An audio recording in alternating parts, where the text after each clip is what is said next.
Many parts of the San Francisco Bay changed dramatically during the 19th century because of trash and landfill. The main reason the bay changed was the creation of hydraulic mining. Hydraulic mining made the miners dump mud and gravel in small quantities. During the years that followed, these small quantities got progressively larger. All of this debris emptied out into the Sassoon Bay, San Pablo Bay, and San Francisco Bay. Landfill continued in the early 20th century. People used the bay as a landfill so much during that time period that sea life in the bay dropped 10%.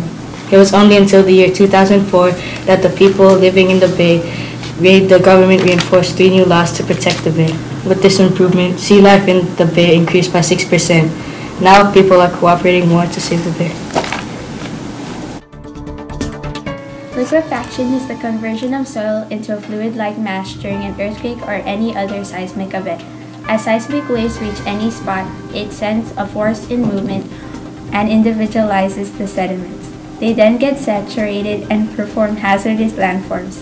In the 1906 San Francisco earthquake, liquefaction took great part in the earthquake.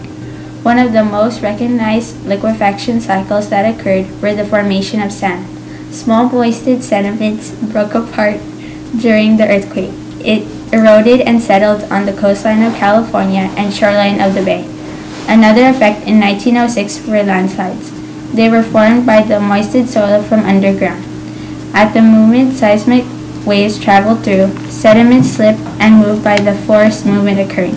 The cracked city streets of San Francisco Bay were formed by the dried up saturated sediments or rock that had broke apart like baked clay. They formed cracks consisting of where sediments have landed. Erosion and sedimentation affect and change the San Francisco Bay by erosion, causing constant changes. Over the years, erosion has reduced land and has risen sea level, and sedimentation has accumulated during the past 150 years. In the 1860s, the shore was artificially filled 200 feet with mud and gravel because San Francisco has been trying to maintain a barrier to buffer waves and prevent erosion. Water projects and dams have been built to stop sedimentation because after the hydraulic mining period, 300 meters of sediment were deposited into the San Francisco Bay. In the 1900s, the bay lost 7 million cubic meters, making the ocean closer. In 1858 through 1983, more than 90% of tidal marshes and agricultural areas has had a decline of 40% because of erosion. 70% of the San Francisco Bay was so shallow we had to fill it with more water to save the bay. If we didn't, the San Francisco Bay would have disappeared. The purpose of dredging can affect the wildlife of the San Francisco Bay. Dredging is an excavation activity that is done in freshwater areas or shallow seas. The main purpose of dredging is to scoop or gather up sediments, such as plants, weeds, and mud, along the seafloor and dispose them in a different area. This technique is used to keep waterways navigable or helps replenish beaches that have been harmed by erosion. However, dredging can be a great disturbance to the aquatic wildlife ecosystems.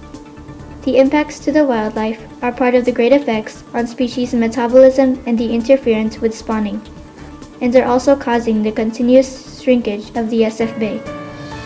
The San Francisco Bay may turn into the San Francisco River within the next few years unless we take the time to save it. In the early 20th century, dredge material was used to fill tidal land surrounding the Oakland estuary. Today, dredge material is used for different reasons. In the Hamilton Field Restoration Project, dredge material is moved by cargo boats to Hamilton Field, a former Air Force base along San Pablo Bay. Hamilton Field is in severe depression below sea level. The dredge material helps raise the elevation of that land back to marsh levels. Wetlands are rebuilt much faster with dredge material. Basically, we take material from one place and put it in another to restore wetlands.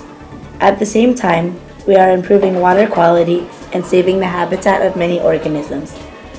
Based on our presentation, we hope we have given you a better idea of how landfilling, erosion, and dredging affect the San Francisco Bay and our efforts to restore it.